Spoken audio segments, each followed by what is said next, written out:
Менің дауысым барлықтарыңызға естіліп тұр ма? Естіліп тұр. Жақсы, рахмет. А что ты на этот казахский зашел? На русский надо зайти. Выйди.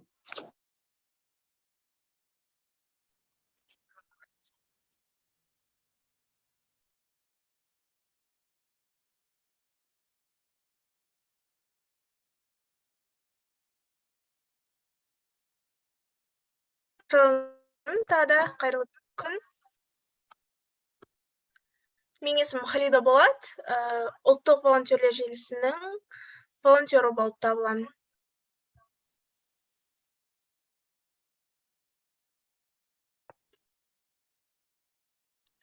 Сіздерді көріп отырғаныма өте қуаныштымын. Бүгін біз сіздермен волонтерлік дегеніміз не деген тақырыпта әңгіме өрбітетін боламыз. Ең алдымен кішігірім ережелер орнатып кетсек, семинарға.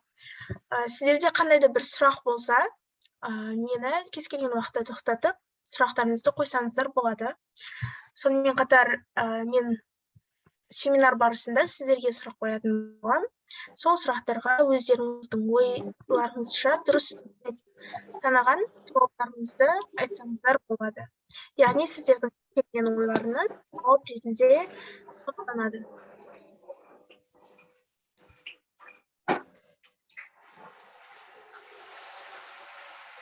Микрофон өшіресіздер ме өтініш?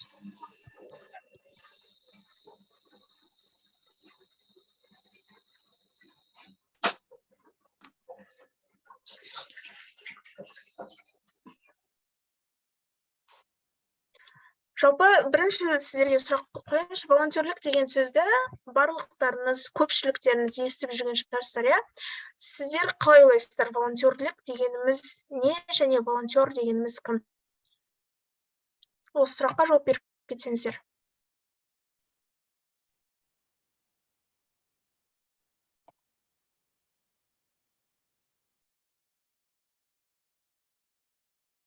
Дауыстарыңыз естілмей жатыр-ау деймін.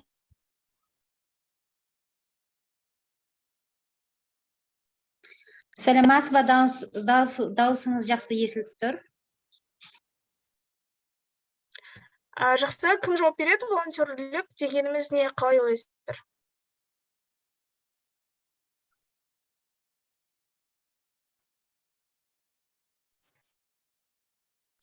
Айша, жауап бересіз ба?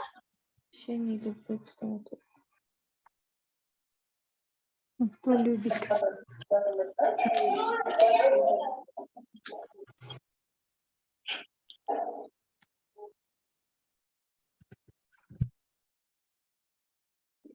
Балалар микрофонды қосып, соған спикерге жауап береміз.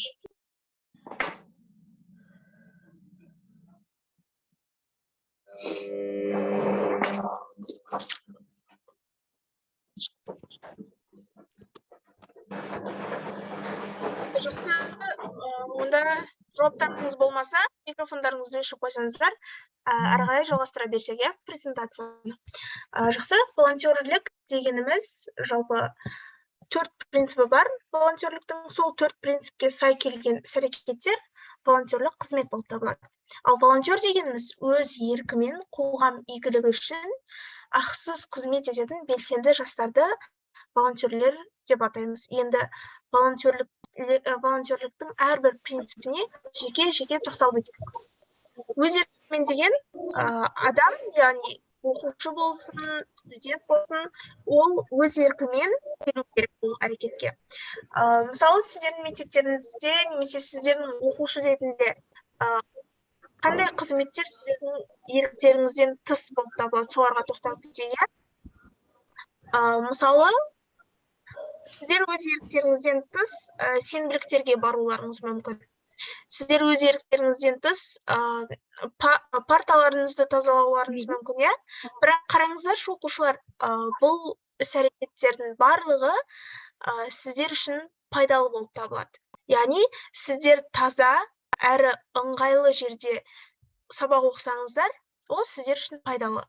Бірақ бұл волонтерлік деп аталмайды. Бұл сіздердің азаматтық қоғамдық белсенділіктеріңізді артуға бағытталған жұмыстар болып табылады. Енді екіншісі ол ақысыз. Сіздер волонтерлік қызмет атқару барысында ешқандай ақы алмайсыздар, бірақ өздеріңізге пайда алуларыңыз қажет. Мысалы, бір іс-шараға барған кезде сіздер өздеріңізге жаңа достар табуларыңыз мүмкін.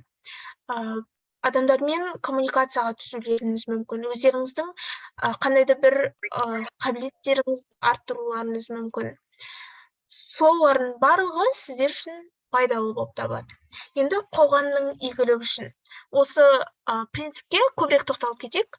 Қоғамның игілігі үшін деген ол қоғамның осал топтар бар, иә?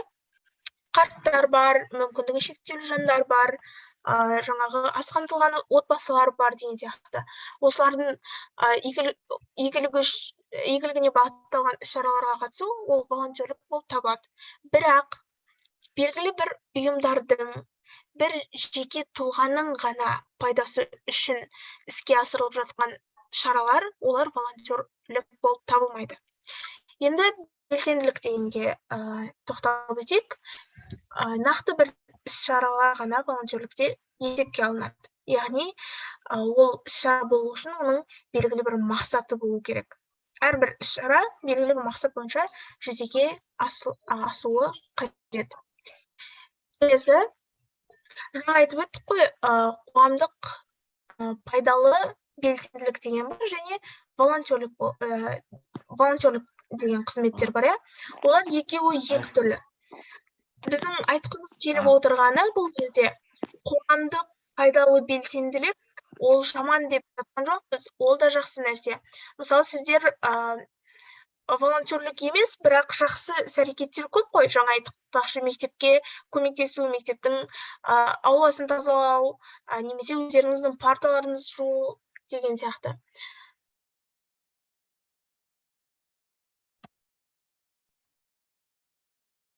Қазір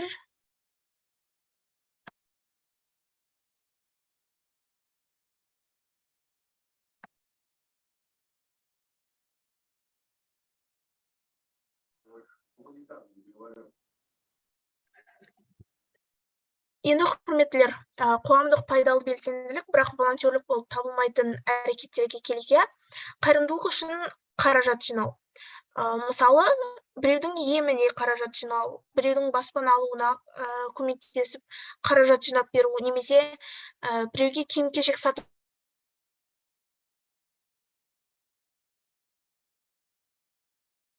алу үшін қаражат жинау. Олардың барлығы волонтерлік болып табылмайды. Бірақ тағы да қайталап өтеміз, мен айналысуларыңызға болады. Яғни ол қайырымдылықпен айналысып жүрген адамдар, олар волонтер емес, бірақ оларды біз жақсы адамдар деп атауымызға болады. Олар қайырымды адамдар деп атауға болады. Бірақ олар волонтерлер емес. Жай ғана осы екеуінің ара жігін жатып алайық. Енді келесі, кез келген діни ұйымдардың және саяси партиялардың атынан немесе олардың пайдасы үшін жасалынатын жұмыстар, олар волонтерлік болып табылмайды. Бұл пункт жалпы түсінікті деп ойлаймын. Келесі, кез келген жарыстарда спортшы ретінде қатысу, ол да волонтерлік болып табылмайды. Кез келген мәдени шараларда көрермен ретінде қатысу, осы жерге тоқталып өтейік.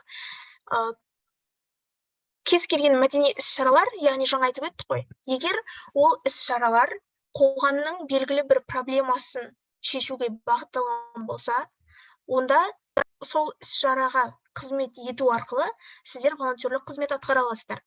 Бірақ ол іс-шаралар қоғамның ешқандай проблемасын шешпейтін болса, қоғамға ешқандай пайда алып келмейтін болса, онда ол волонтерлік болып табылмайды.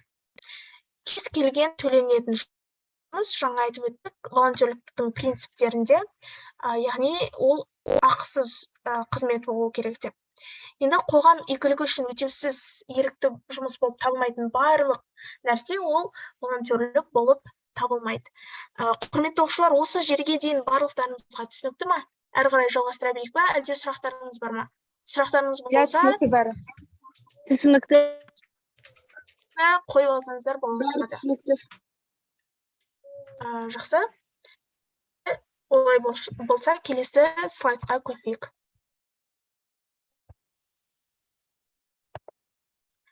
Қазақстан Республикасында қазір бір минут. Қазақстан Республикасындағы волонтерлік қызмет туралы заң 2009 жылы ұсынылып, 2016 жылы қабылданды. 2022 жылы ол заңға толықтырулар енгізілді. Заң жалпы волонтерлік қызметке не жатады, не жатпайды, кім волонтер бола алады және қандай жағдайда волонтер бола алады, осы сұрақтарды қамтыған. Енді Қазақстан Республикасындағы волонтерлік қызмет туралы заң бізге нені айқындап береді, соған тоқталып өтейік. Волонтерлік заң бар екендігін ескеретін болсақ, мемлекет тарапынан волонтерлік қызмет негізделгенін ашып айта аламыз. Егер мемлекет тараптан заң ретінде волонтерлік қызмет енгізілген болса, демек ол қауіпсіз жұмыс, қауіпсіз қызмет екенін түсіне аламыз. Одан бөлек, мемлекет тарапынан заң ретінде волонтерліктің қабылдануы, ол қазіргі қоғамда волонтерліктің өзекті екенін білдіреді. Демек, не деген сөз? Волонтер болу, ол модно деген сөз. Түсінікті ғой, иә?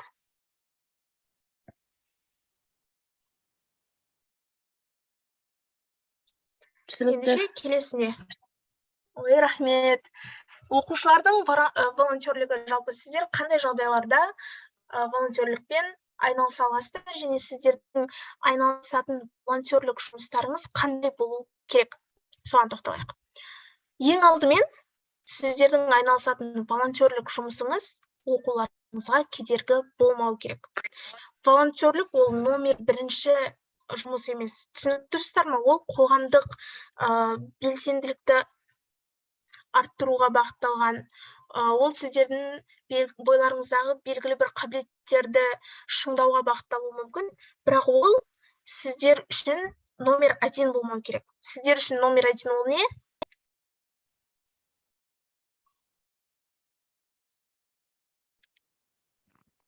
Сабақ. Вот, молодцы, дұрыс. Сіздер үшін номер 1 ол сабақ. Енді мынандай бір жағдайлар болған кезінде, кішігірім өмірде болған жағдайды айтып өтейін. Кезінде волонтерлік Қазақстан Республикасында енді белең алып жатқан кезде оқушылардың барлығы дерлік волонтерствомен айналысқан. Волонтерлікпен айналысқандығы соншалық, олар оқуды тастап волонтерлікпен айналысқан. Волонтерствоны бірінші орынға қойып кеткен.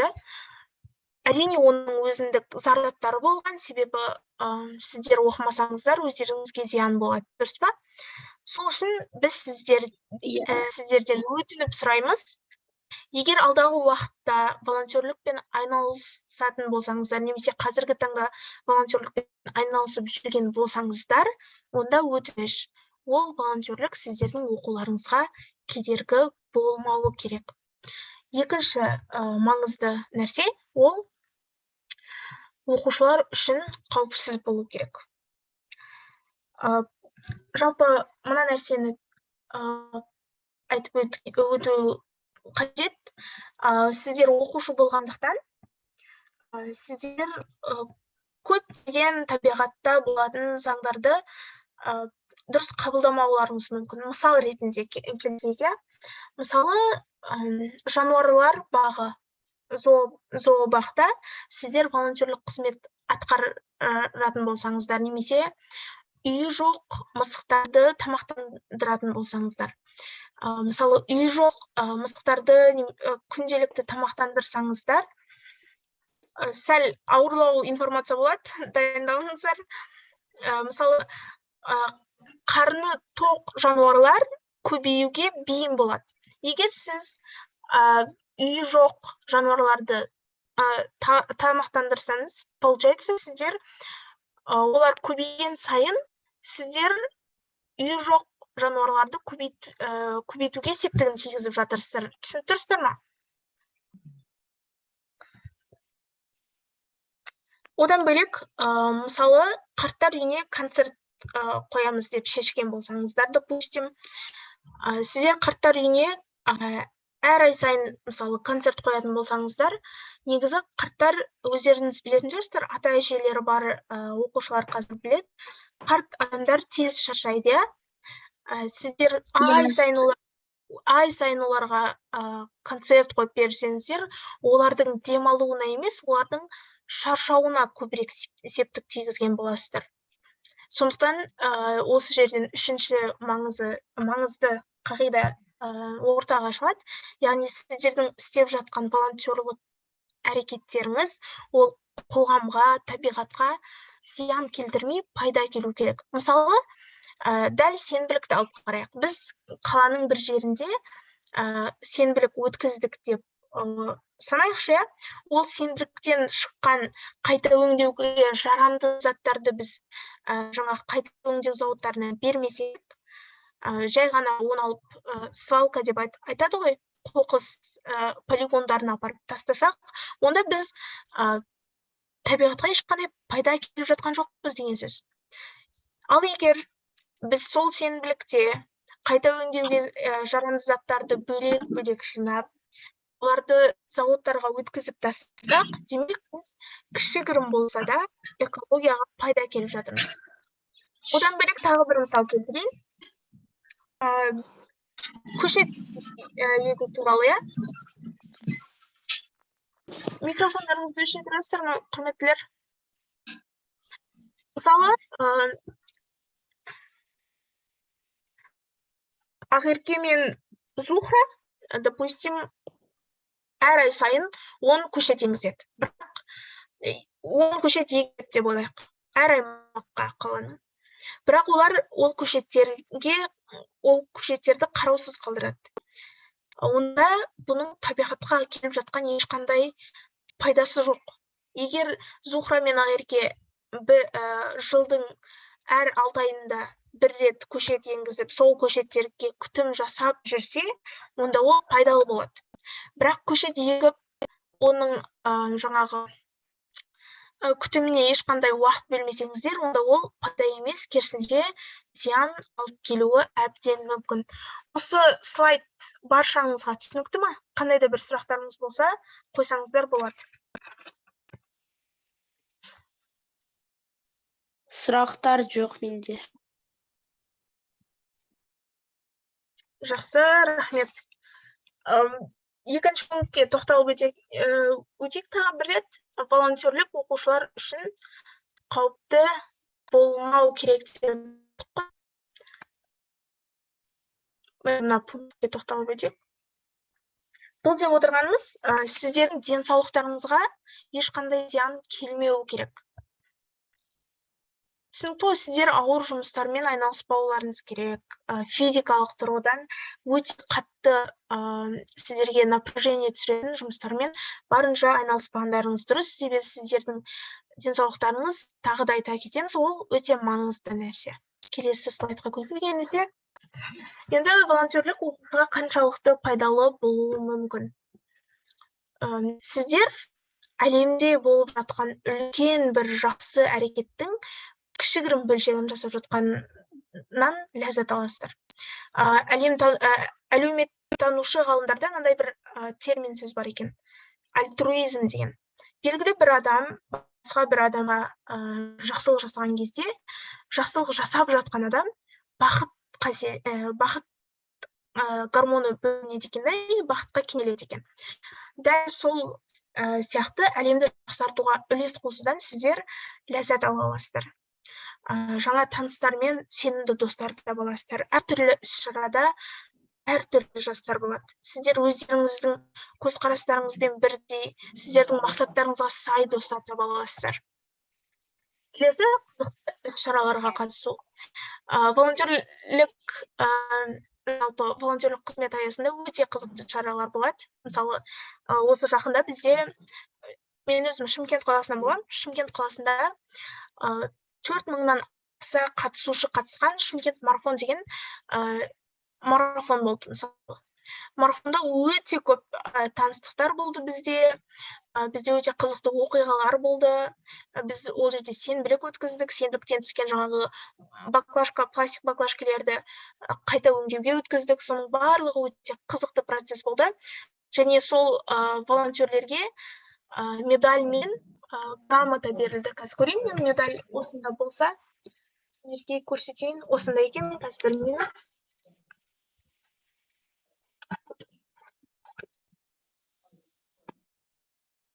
Мінекей қараңыздар. Біз Шымкент марафонда волонтер болып, осындай медаль алып алдық. Қызықты іс-шаралармен қоса сіздерге әртүрлі сыйлықтар, сертификаттар болады, және қызықты саяхат мүмкіндіктерін таба аласыздар. Мен өзім өткен жылы Әзербайжан елінің астанасы Баку қаласына ұшып келдім. Осы волонтерлік бойынша. Одан бөлек Алматы, Астана қалаларына, Көкшетау қалаларына түрлі қызықты іс-шараларға барғанымыз да бар. Енді келесі пайда ол жаңа білім, біліктілік дағдыларын меңгере аласыздар. Волонтерлік қызмет аясында тек қана жаңағы іс-шаралар ұйымдастырудан тыс сіздерге арналған, сіздердің дамуларыңызға арналған түрлі семинар, тренингтер болады. Одан бөлек сіздер басқа адамдармен коммуникацияға түсу арқылы тәжірибе алмаса аласыздар. Мысалы, мен өзім графикалық дизайнды осы волонтерлік салада жүріп, үйреніп, меңгеріп алған. Қазіргі таңда CorelDRAW программасын толықтай меңгергенмін деп айта аламын. Келесі, ол өзін-өзі кәсіби түрде анықтау. Бізде бір жағдай болған. Менімен бірге волонтерлікпен айналысатын Мардия есімді қыз, ол кісі негізі университетте юрист мамандығын оқып жүрген. Сол бірінші курсқа түскен жылы ЮНИСЕФ Қазақстанның жобасында спикер ретінде жобаның іріктеуінен өтті, және сол арқылы ол өзінің мамандығының жаңағы юрист емес, педагог екенін түсінді. Яғни айтады ғой, өзіңнің өмірлік бір тұлғаңды, танымыңды тана аласың деген сияқты. Волонтерлік жан-жақты саланы меңгергендіктен, яғни сіздер спорттық шаралар болуы мүмкін, концерттік шаралар болуы мүмкін, қоғамдық шаралар болуы мүмкін. Жан-жақты жаңағы ойлау қабілеттеріңіз кеңейген сайын, өздеріңізге не керек екенін, өздеріңіз қандай қабілеттеріңіз бар екенін, қандай кәсіпке жақын екендеріңізді үйреніп біле аласыздар. Енді келесі ол университетке түсу үшін және жұмысқа орналасу кезінде маңызды сертификаттар алу. Одан бөлек сіздерге ұсыным хаттар беріледі. Мен өзім осы волонтерлікте жүрген кезден бастап 30-дан аса сертификаттарым бар, ұсыным хаттарым бар, бірнеше премияға қатысқанымыз бар. Одан бөлек түрлі сертификаттар аласыздар, түрлі дағдылар меңгересіздер. Сол арқылы өздеріңізді жеке дамыта аласыздар. Мысалы, бізде Ізгілік волонтерлік мектебінде Айбек есімді жігіт болған. Қазір ол кісі Турцияда оқып жатыр. Одан бөлек Шұғыла есімді қыз магистратураны Турцияда оқып жатыр. Бізде белсенді волонтер болғаны үшін біз ол кісіге ұсыным хат жазған едік. Шетелге оқуға түсу үшін барлықтарыңыз білетін шығарсыздар, волонтерлік міндетті қағидаларының бірі болады. Біз Айбекке жазып берген ұсыным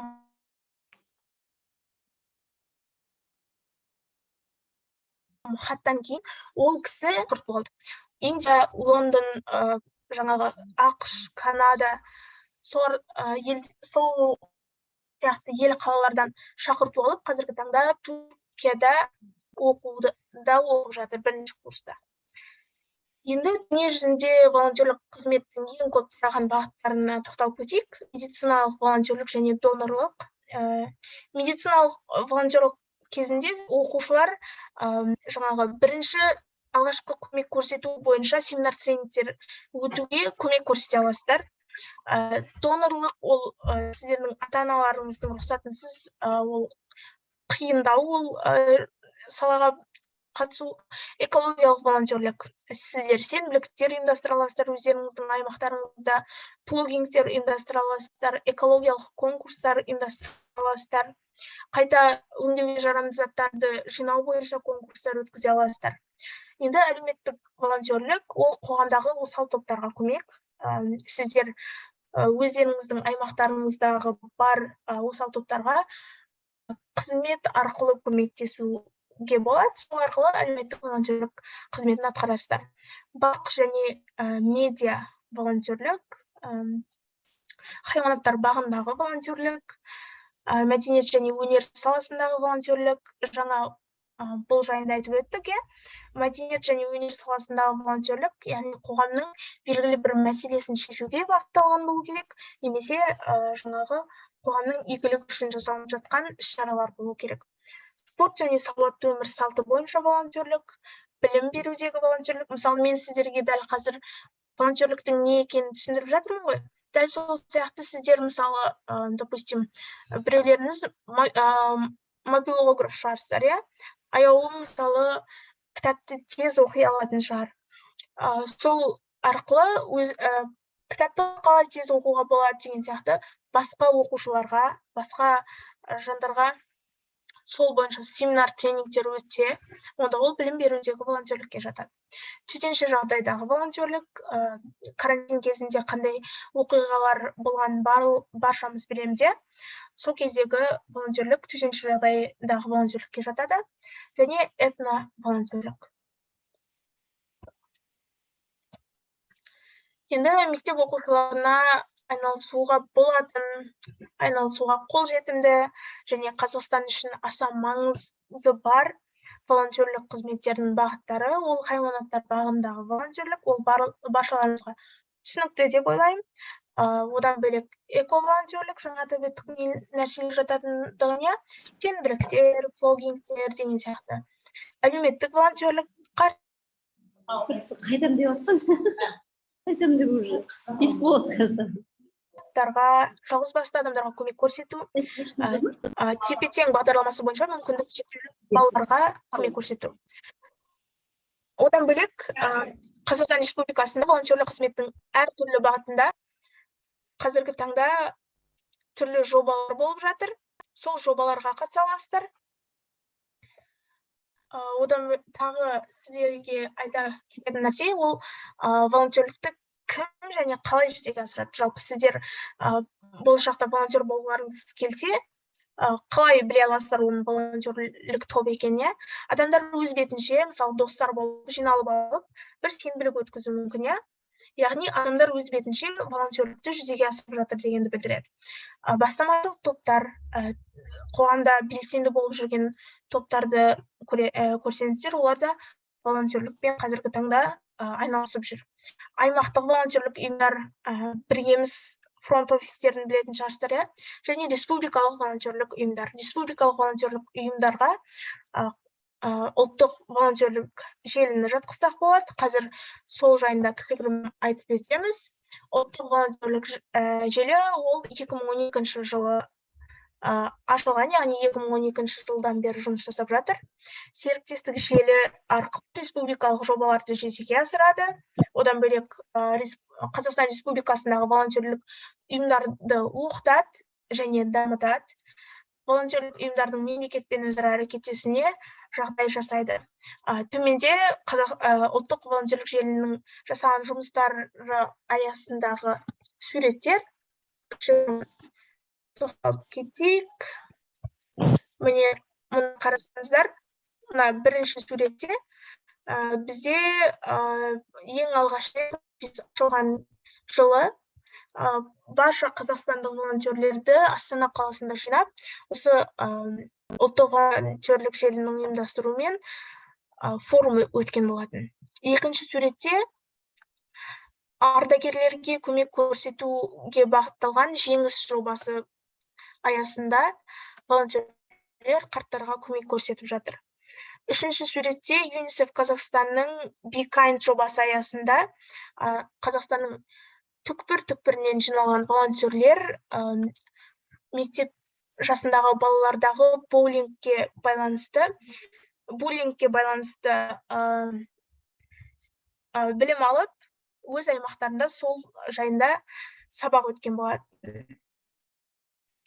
Және төртінші және бесінші рет осы ұлттық волонтерлер желісіндегі түрлі жобалардың дәлелі ретінде көрсеңіздер болады. Жалпы оқушылар қалай волонтерлікпен айналыса алады? Ата-анасының сүйемелдеуімен, яғни ата-анасының сопровождениесімен. Оны қараңыздаршы, волонтерлік ол өте қызықты шаралар деп айтып өттік қой. Сіз өзіңіздің ата-анаңызбен бірге сол іс-шараға қатысу арқылы отбасылық жақсы уақыт өткізе аласыздар. Түсініп тұрсыздар ғой, иә?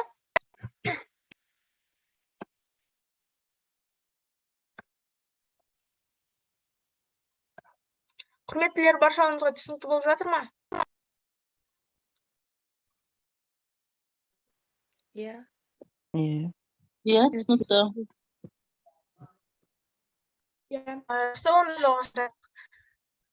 Сіздер 18-ге толмағандықтан, кәмелет жасына толмағандықтан, сіздердің ата-аналарыңыздың жазбаша келісімімен, яғни сіздердің ата-аналарыңыздың қолхатымен ғана волонтерлікпен айналыса аласыздар.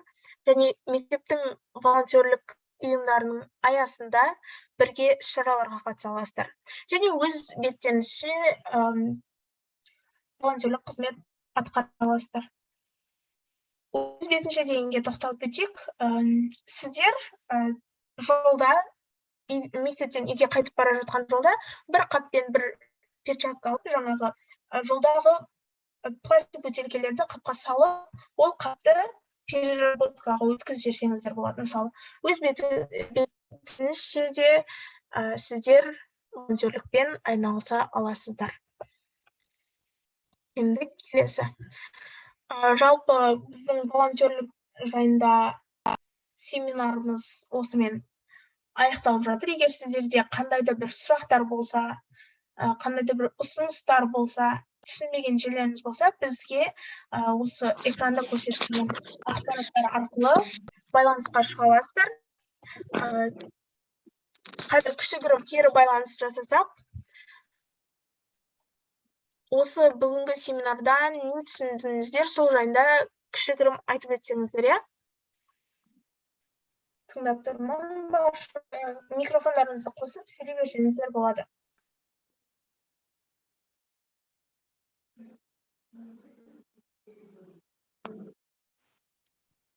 Балалар белсенді қатысайық.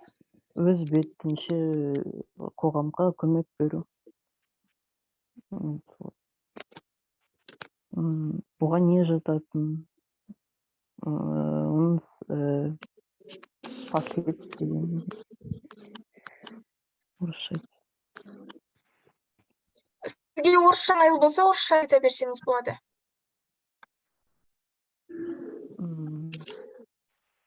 Қоғамға өз бетінше көмек беру, далаға. Оған сол волонтерлыққа не жататыны білдік. Жануарларға көмек беру, экологиялық. Керемет. Жаңа волонтерліктің пайдасы туралы айтып өттік қой.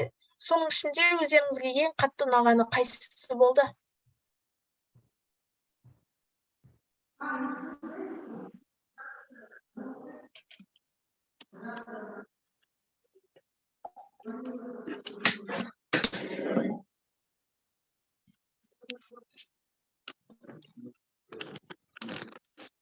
Балалар, тағы сұрақтарыңыз бар ма? Менде жоқ. Тағы да айтайын деген балалар. Жақсы, онда Халидая, үлкен сізге рахмет, алғысымды білдіремін сізге. Біздің Павлодар облысының еріктілері қосылды. Міне бүгін 58 бала қатысты. Сізге көптен көп рахмет, осындай жақсы бір ақпарат беріп, балаларымызға түсіндіріп беріп жатқаныңызға. Общий фото жасайық, балалар видеоларымызды қосайық. Сосын зум аяқталды. Видеоларымызды бәріміз қосайық, общий фото жасаймыз. Бүгінгі екінші сабағымыз өтті.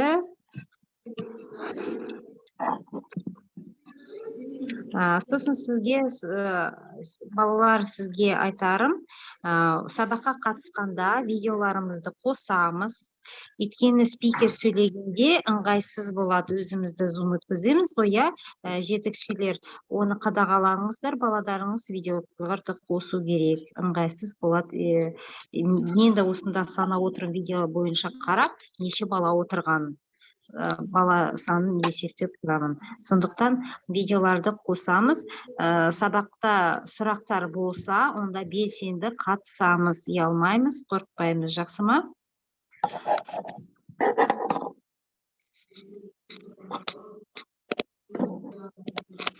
Ал жақсы. Барлықтарына рахмет. Үлкен сау болыңыз. Қалида, сізге үлкен рахмет. Жақсы, рахмет болыңыздар. Сау болыңыздар. Зумнан шыға беруге болады.